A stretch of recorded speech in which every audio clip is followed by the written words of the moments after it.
पढ़ा है मैट्रिक में। अभी मैट्रिक में फिजिक्स में पढ़ा था गेट्स का topic, and gate, nor gate, or gate, जोर गेट, उसका ट्रुथ टेबल, ये सब अब आ जाएगा। ये वही सब कुछ है। वो अगर वो कॉन्सेप्ट क्लियर होगा तो इसको समझने में मुश्किल नहीं लगेगा, और ये शॉर्ट के लिए लेगा। हो सकता है भाई इससे लॉन्ग से पार्टिकल फिजिक्स है, और इसमें 2 टॉपिक शॉर्ट के हैं। इनमें से एक तुम्हें हर साल दिखेगा जब तुम लोग मैट्रिक मतलब सेकेंड ईयर का पास पेपर खोलना, अगर बोलो हंस रही हो तो उसमें तुम्हें हर साल मिलेगा। विल्सन डिजिटल इलेक्ट्रॉनिक्स का जो चैप्टर है ना, ये डीएलडी डिजिटल लॉजिक डिजाइन। अगर इंजीनियरिंग करोगे ना, किसी में भी करो, मतलब अगर तुम सॉफ्टवेयर इंजीनियर बन रहे हो या कंप्यूटर इंजीनियरिंग कर रहे हो, कोई सी भी इंजीनियरिंग कर रहे हो, मेडिकल को हटा के, अगर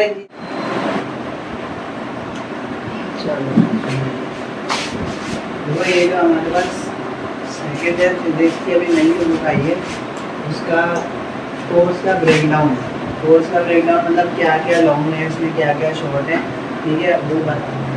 अब यहाँ पे ये चैप्टर पूरे नाम नहीं लेंगे, चैप्टर के सपोज शॉर्ट फॉर्म लिख दिए। जैसे पहले बता देता हूँ, चैप्टर 15 का जो है वो मॉलिक्यूलर सिटी ऑफ गैसेस है। चैप्टर 16 जो है फर्स्ट लॉ ऑफ थर्मोडायनेमिक्स। ये 2 चैप्टर हम ऑलरेडी कवर कर भी चुके हैं, पढ़ लिए है ना। चैप्टर 16 हमने पढ़ लिया, इसका शॉर्ट रहते हैं वो इंशाल्लाह, इसके शॉर्ट रहते हैं, लॉन्ग रहते हैं। इसकी ये डेरिवेशन भी रहती है सीधी माइनस सी वीडियोस में, ये कल इंशाल्लाह ताला मैं थोड़ी के क्लास में ये वाली डेरिवेशन रहती है ना, ये तो हमने कर लिया था, बहुत इंपॉर्टेंट डेरिवेशन है इस साल। Chapter first law of thermodynamics, second law of thermodynamics. देखो ये इसी में था पहले, ये 2 चैप्टर के बल्कि 3 चैप्टर हैं, पहले एक चैप्टर 11 का, सही है। अब ये ब्रेक कर दिया उन्होंने, 15 16 17 सही है। तो सेकंड लॉ ऑफ थर्मोडायनेमिक्स, इसके बाद मैग्नेटिक फील्ड्स, सही है, electromagnetic induction, alternating current, physics of solids है, ठीक है, और फिर उसके बाद सॉलिड स्टेट इलेक्ट्रॉनिक्स है, ठीक है, और फिर ये डिजिटल इलेक्ट्रॉनिक्स है, ये रिलेटिविटी है, क्वांटम फिजिक्स है, उसके बाद एटॉमिक फिजिक्स है, न्यूक्लियर फिजिक्स है, और फिर पार्टिकल फिजिक्स, ठीक है। ये टोटल इन चैप्टर से फुल नेम है, हमें नामों से पता होना चाहिए ये कितने चैप्टर, टोटल 14 चैप्टर होगा ये, ठीक है। 14 चैप्टर उधर थे हमारे, और 14 चैप्टर सेकेंड ईयर। अब अच्छा, इसमें एक चीज़ का समझ लेना, पहले ही बता दूँ, जैसे चैप्टर 20 और चैप्टर 21, इन दोनों चैप्टर मैंने ना शॉर्ट लिखा है ना लॉन्ग। इसकी वजह यह है कि इन चैप्टर्स में इतना कोई खास चीज़ें नहीं है जो एप्टीट्यूड पॉइंट ऑफ व्यू से होंगी ना, उनको पता होनी चाहिए। जब एप्टीट्यूड वगैरह दे दे जाओगे तो पता होनी चाहिए, या हायर क्लास में पता होनी चाहिए। सिर्फ वो बता दूंगा छोटी मोटी एमसीक्यूज से रिलेटेड, या चलो एक काम करेंगे, इसके एमसीक्यूज को सही से पढ़ते हैं, डिटेल में पढ़ लेंगे दोनों चैप्टर। इसके हम थ्योरी को याद नहीं करते, मतलब टोटली नहीं पढ़ते। वैसे ही ये टोटल जो हमारे पास लॉन्ग बन रहा है ना, पूरे अभी जितने भी मैंने लॉन्ग लिखा है, ये टोटल 22 लॉन्ग है, ठीक है, 22 लॉन्ग बन रहे हैं। एट दी एंड इनको इंशाल्लाह ताला हम लोग 10-11 के करीब ले आएंगे, सही है, 10 तक ले आएंगे, सही है।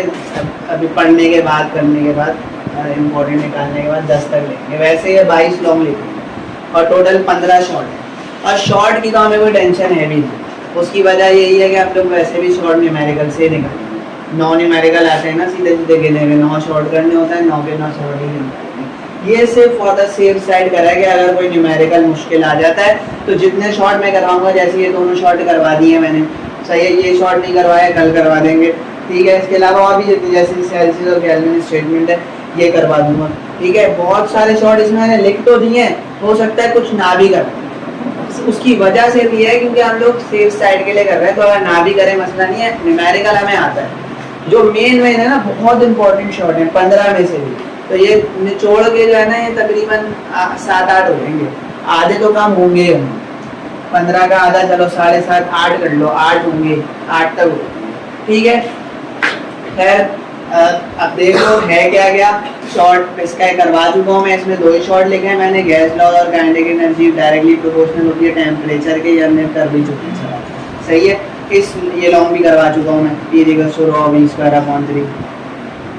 फर्स्ट लॉ ऑफ थर्मोडायनेमिक्स के ये टॉपिक्स हैं, कुछ डेफिनेशन जैसे थर्मोडायनेमिक की सिस्टम, थर्मोडायनेमिक्स की टर्म्स क्या क्या होती हैं, ठीक है, और उसके बाद ये सिस्टम इसके कितने हैं, वो ये सब बुक से निशान लगाओ, नहीं तो फिर लिखवा भी देख लेंगे कल। लॉन्ग जो है इसका मैं ऑलरेडी करवा चुका हूँ, और ये आइसोबैरिक आइसोकोरिक आइसोथर्मल वाला प्रोसेस जो सारा का वो करवा देंगे। CP माइनस CV ये तो लाजमी डेरिवेशन करनी ही करनी है, ये बहुत इंपॉर्टेंट है। इन दोनों में से कोई एक तो होगी क्योंकि वैसे ही हमारे पास टोटल 6 लॉन्ग आएंगे। अब ये 22 लॉन्ग लिखे हुए हैं, उसमें से भी चलो हम 10 करेंगे, 10 वगैरह शॉर्ट लिस्ट बना के शॉर्ट लिस्ट करके 10 करेंगे, उसमें से भी 6 आने हैं ना, सही है। तो 6 आने, उन 6 में से एक मेरा ये इंपॉर्टेंट है CP माइनस CV, और एक ये इंपॉर्टेंट है, पहले ही बता, ठीक है। अच्छा, फर्स्ट लॉ ऑफ थर्मोडायनामिक्स भी आ सकता है, लेकिन मैं उन 6 में अभी नहीं डालना, हो सकता है आ जाए अभी 2025 में। बात समझ में आ गई। अच्छा, सेकेंड लॉ ऑफ थर्मोडायनामिक्स में सेल्सियस स्टेटमेंट और केल्विन स्टेटमेंट, ये सिर्फ स्टेटमेंट्स ही हैं, और सेकेंड लॉ ऑफ थर्मोडायनामिक्स के अंदर ही आते हैं सेल्सियस और केल्विन स्टेटमेंट, ठीक है। जब पढ़ेंगे उसको देख लेंगे। ये जो चैप्टर में लॉन्ग का जो टॉपिक है ना, बेसिकली ये डीजल और पेट्रोल इंजन जो है, असल में 3 किस्म के इंजन, पेट्रोल, डीजल और कार्नोट इंजन। असल में ये जो हमारे पास पेट्रोल और डीजल है ना, इसको अभी डाला है, नया टॉपिक है, सही है, इसलिए मैंने इनको लिख दिया है। अदरवाइज पहली जो बुक होती थी ना, पहली बुक में चैप्टर नंबर 11 होता था, बता चुका हूँ पहले, कार्नोट इंजन होता था बस, और ये लॉन्ग का टॉपिक होता था तकरीबन हर साल, या एक साल एक छोड़ के स्किप करके आता था, ठीक है। तो कार्नोट इंजन बहुत इंपॉर्टेंट है, अभी भी इंपॉर्टेंट है। डीजल और पेट्रोल हम सेफ साइड के लिए कर रहे हैं, क्योंकि अब उन्होंने बुक में डाल दी है नए कर, तो ये तो करने पड़ेंगे, पढ़ने पड़ेंगे दोनों इंजन। अब इंजन की 3 डाल दिया ना, पहले सिर्फ कार्नोट हो जाता तो जान छुट्टी थी कार्नोट पढ़ के, डीजल और पेट्रोल भी पढ़ लेंगे, कोई ऐसे बड़ा काम नहीं, और ये पता भी होने चाहिए ना। वैसे हम ये तो डेली लाइफ एग्जाम्पल इनकी है ना हमारे पास, तो आसानी समझ भी आ जाएगा। रेफ्रिजरेटर का टॉपिक पढ़ा देंगे। अच्छा, ये जो टॉपिक है ना, ये शायद मैं ना पढ़ा, बता दूंगा बस इनके बारे में MCQs तक की हद तक। रेफ्रिजरेटर और एंट्रोपी, एंट्रोपी तो वैसे भी मेरे लिहाज से शॉर्ट है, मैंने इसको लिख दिया है फिलहाल लॉन्ग अभी, तो फिर अभी इसको इधर लॉन्ग में रखे रहेंगे, वरना ये खराब होगा पूरा बोर्ड का। ये दोनों ठीक है, रेफ्रिजरेटर का भी टॉपिक और एंट्रोपी का भी टॉपिक, ये दोनों टॉपिक्स शॉर्ट के लिए करेंगे। अगर लॉन्ग में आ जाए तो फिर लॉन्ग में जितना मैं पढ़ाऊँ उतना लिख देना, जितना लिखवाऊँ, सही है। बात समझ में आ गई।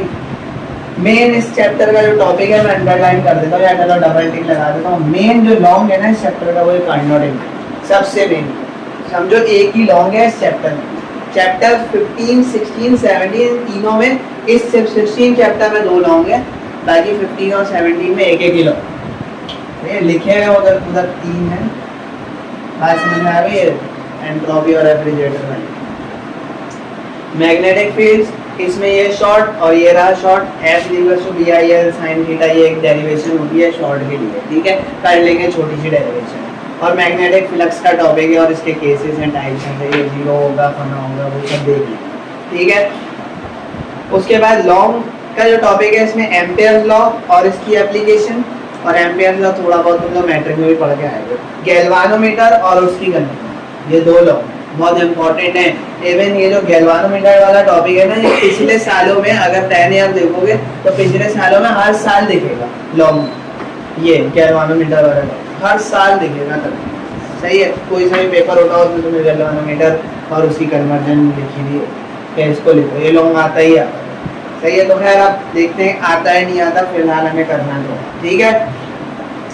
तो आ जाते हैं हम चैप्टर 19 जो कि है इलेक्ट्रोमैग्नेटिक इंडक्शन। इसका एक भी शॉर्ट नहीं पढ़ा मैंने, ठीक है, सारे लॉन्ग लिख दिए मैंने, इसके सारे लॉन्ग लिखे, आराम से, सही है। चैप्टर नंबर 19 के लॉन्ग है, और ये मैं बता दूंगा इनमें से 2 बहुत इंपॉर्टेंट है। लेंस लॉ तो हम वैसे भी 9th में पढ़ के, मैट्रिक में पढ़ा था लेंस लॉ, ठीक है, मैं लिखवा दूंगा।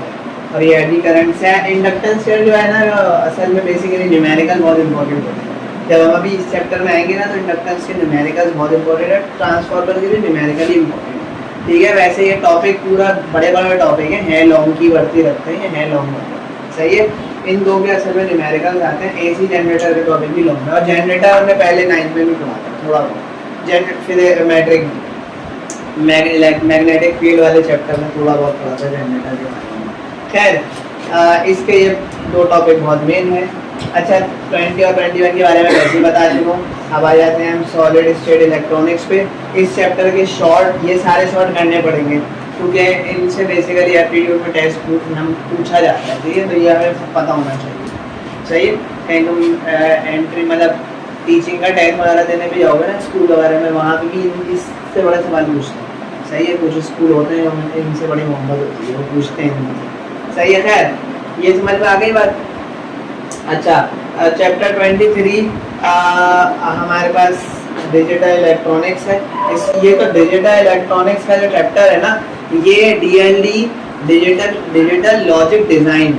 अगर इंजीनियरिंग करोगे ना, किसी में भी करो, मतलब अगर तुम सॉफ्टवेयर इंजीनियर बन रहे हो या कंप्यूटर इंजीनियरिंग कर रहे हो, कोई सी भी इंजीनियरिंग कर रहे हो, मेडिकल को हटा के अगर इंजीनियरिंग कर रहे हो, तो 1-2 घंटे का, कुछ यूनिवर्सिटी में 2 घंटे का क्रेडिट आवर का कोर्स होता है, और कुछ यूनिवर्सिटी में 3 घंटा भी क्रेडिट आवर क्या है वहीं पे जाके पता चलता है।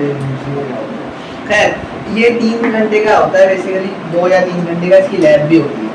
ये जो चैप्टर है ना, ये वैसे भी हम कहाँ पढ़ चुके हैं, पढ़ा था डिजिटल लॉजिक डिजाइन वाला, कंप्यूटर में अलग पढ़ा था, और उसके अलावा फिजिक्स में अलग पढ़ा है मैट्रिक में।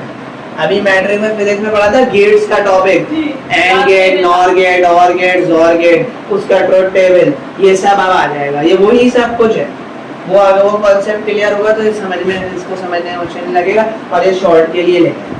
हो सकता है भाई इससे लॉन्ग से भी लॉन्ग भी बन जाए, लेकिन ये बहुत ज़रूरी था इनको डालना। सही है, तो क्योंकि हम ऑलरेडी मैट्रिक में पढ़ के आए, फिर फर्स्ट ईयर में गैप रहा, और सेकेंड ईयर में इसको पढ़ना जरूरी था, क्योंकि अब जब यूनिवर्सिटी लाइफ शुरू होगी उधर ये कोर्स लाजमी है। इंजीनियरिंग अगर करो, कोई कुछ भी कर लो, अलग अलग नाम से होता है, डिजिटल लॉजिक डिजाइन के नाम से हो जाएगा, डिजिटल डिजाइन के नाम से हो जाएगा, कहीं कहीं होता लाजमी है। सही है, तो इसके बारे में पता होना चाहिए। आगे बढ़ते हैं, चैप्टर नंबर 24 रिलेटिविटी। इसका एक शॉर्ट वर्ड छोड़ के इसका एक ही लॉन्ग मैंने लिख लिया है यहाँ पे, theory of relativity, Einstein theory of relativity. और ये भी हम रियल लाइफ एग्जाम्पल से समझेंगे। अच्छा सवाल है, समझने वाला टॉपिक है। सही है, Einstein theory of relativity, Einstein ने दी है। अच्छा, चैप्टर नंबर 25 क्वांटम फिजिक्स। यहाँ पे इसके 2 टॉपिक हैं, डी ब्रॉगली हाइपोथेसिस, तो 9th में भी थोड़ा बहुत नाम सुना होगा इसका, चैप्टर नंबर 3 में एटॉमिक स्ट्रक्चर चैप्टर में। सही है, और यहाँ भी सुन लिया। अनसर्टेनिटी, प्रिंसिपल ऑफ अनसर्टेनिटी, असल में ये चैप्टर नंबर 2 केमिस्ट्री का है, जो हम लोग एटॉमिक स्ट्रक्चर चैप्टर था ना केमिस्ट्री में, तुम लोगों ने तो नहीं पढ़ा होगा, फर्स्ट ईयर में केमिस्ट्री है, उसमें ये दोनों टॉपिक पढ़ाए जाते हैं। सही है, अनसर्टेनिटी प्रिंसिपल भी पढ़ाया जाता है। खैर ये मैंने नहीं पढ़ाया था, फर्स्ट ईयर वालों उस वक्त भी नहीं पढ़ाया था, वो इम्पोर्टेंट नहीं था। खैर अभी ये पढ़ लेते हैं, पढ़ लेंगे थोड़ा बहुत इसके नो हाउ। ये भी शायद मैं छुपवा दूँ, देखूंगा शॉर्ट लिस्ट में अगर ये हटा तो ये भी हटा देंगे। अभी लिखवा दिया है फिलहाल, ताकि दिमाग बना रहा है कि करना है। लॉन्ग में इस चैप्टर के फोटो इलेक्ट्रिक इफेक्ट और कॉम्पटेंस इफेक्ट। जब 10 ईयर के मतलब पास पेपर्स खोलोगे, ले लेना 10 ईयर, उसको जब पास पेपर खोलोगे, 1 साल कॉम्पटेंस इफेक्ट, 1 साल फोटो इलेक्ट्रिक इफेक्ट, यही देखेंगे बस।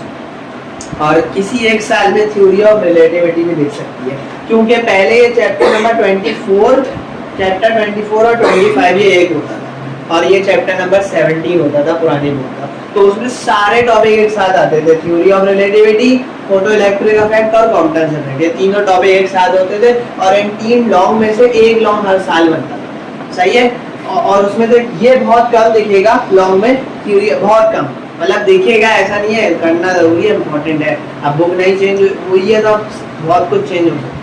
सही है, तो इसी तरीके से फोटो इलेक्ट्रिक इफेक्ट और कॉम्पटेंस इफेक्ट तो हर साल देखेंगे।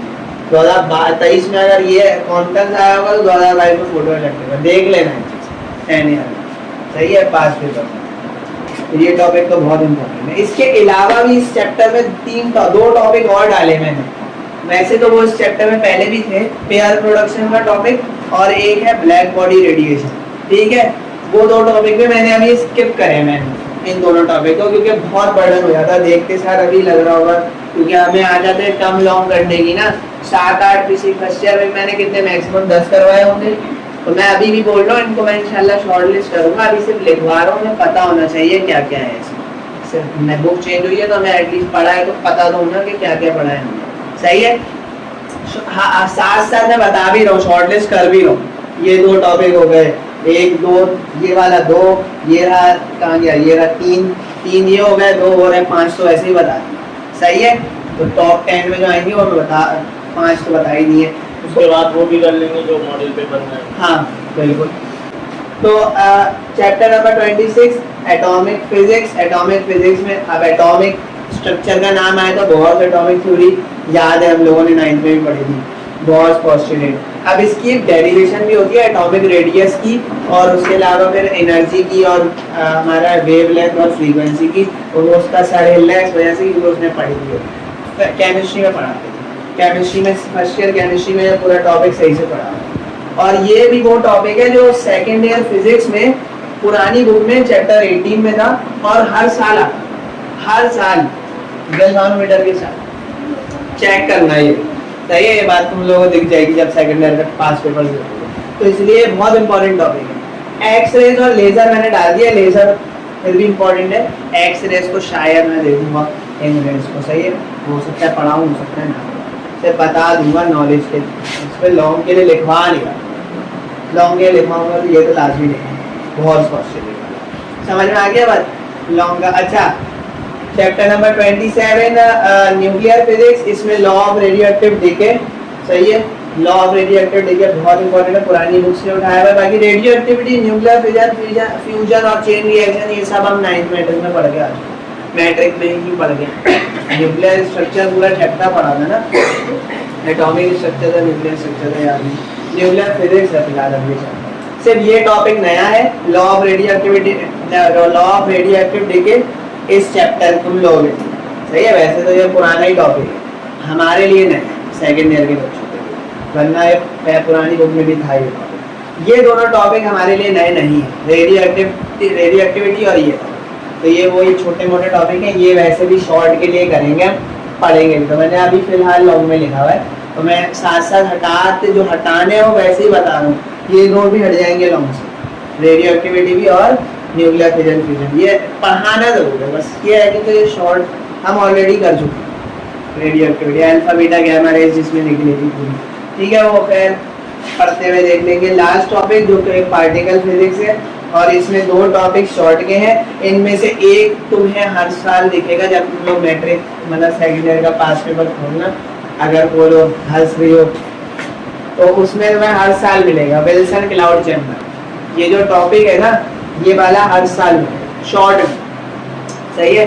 तो ये बहुत इंपॉर्टेंट टॉपिक है, गाइगर मोलर काउंटर करना है और विल्सन क्लाउड चैम्बर करना है। इन दो में से वैसे ही अगर मैं वैसे बताऊँ ना तुम्हें, अगर एक तुम लोग का न्यूमेरिकल खराब होता है ना, 9 के 9 न्यूमेरिकल ही करने हैं इंशाल्लाह। वैसे तो पूरी फिजिक्स में आसान से न्यूमेरिकल है, अभी तक देख ही लिए होंगे।